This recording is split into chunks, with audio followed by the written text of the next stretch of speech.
Prize money scholarship ಕೊಡ್ತಾರೆ.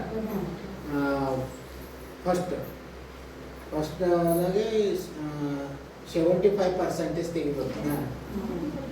ಫೇಲಾಗಿ pass ಆದ್ರೆ ಬರಲ್ಲ.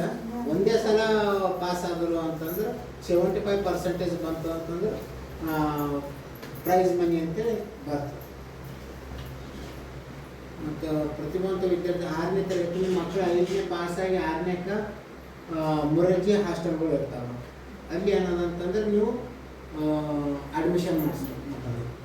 6ನೇ ಹಿಡ್ಕೊಂಡು ಪೂರ ಸೆಕೆಂಡ್ ಇಯರ್ ತನಕ ಫ್ರೀ. ಮತ್ತು ಊಟನೂ ಸಿಗ್ತದೆ, ವಸತಿ ಮತ್ತು ಶಿಕ್ಷಣ ಸೆಕೆಂಡ್ ಇಯರ್ ತನಕ ಫ್ರೀ ಎಜುಕೇಷನ್.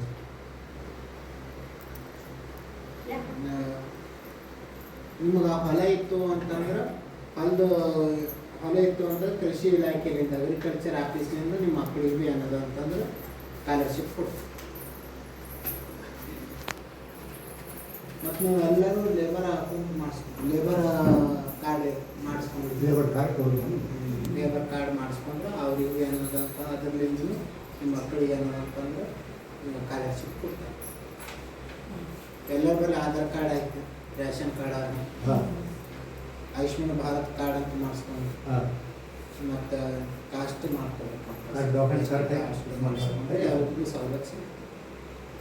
ನಿವೇಶನ ಪ್ರಮಾಣ ಪತ್ರ, ನಿಮ್ಮ ನೀವು ವಾಸ ಮಾಡ್ತಿರಲ್ಲ ಆ ಜಾಗದ ಹಕ್ಕುಪತ್ರ ಮಾಡ್ಕೊಡ್ತಾರೆ.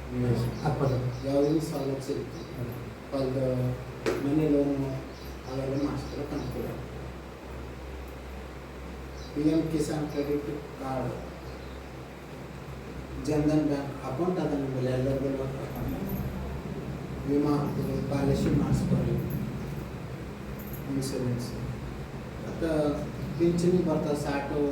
60 ವರ್ಷ ಆಯಿತು ಅಂತಂದ್ರೆ ಪಿಂಚಣಿ ಬರ್ತವೆ.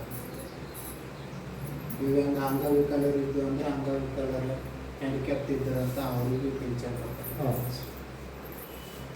ಉದ್ಯೋಗ ಮತ್ತು ಜೀವನೋಪಾಯ ಇವು ಲೇಬರ್ ಕೆಲಸ ಸಿಗ್ತದಲ್ರಿ.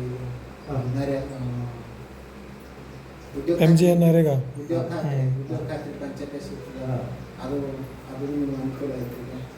ಮತ್ತು ನಿಮ್ಮ ಮಕ್ಕಳ ಡಿಗ್ರಿ PUC ಓದ್ಕೊಳ್ತಾರೆ ಅಂತಂದ್ರೆ PM ವಿಶ್ವಕರ್ಮ ಅಂತೇಳಿ ಮೊಬೈಲ್ದಾಗ ಬರ್ತದೆ.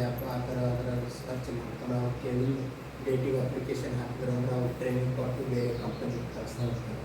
ಮಕ್ಕಳು ಇದ್ರ ಸಾಲಗಳು ಬರ್ತಾವೆ.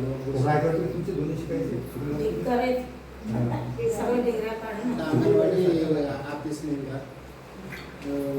ಗರ್ಭಿಣಿ ಮಹಿಳೆಯರಿಗೆ ಫಸ್ಟ್ ಸೆಕೆಂಡ್ ಎಷ್ಟು ಅಮೌಂಟ್ ಇರ್ತದೆ ಆ ಅಮೌಂಟ್ ಸಹಾಯಧನ ಮಾಡ್ತಾರೆ ಅಂಗನವಾಡಿ ಆಫೀಸ್ನಿಂದ. ಇಂಥವೆಲ್ಲ ಅನುಕೂಲ ಆಗ್ತಾ ಇದೆ.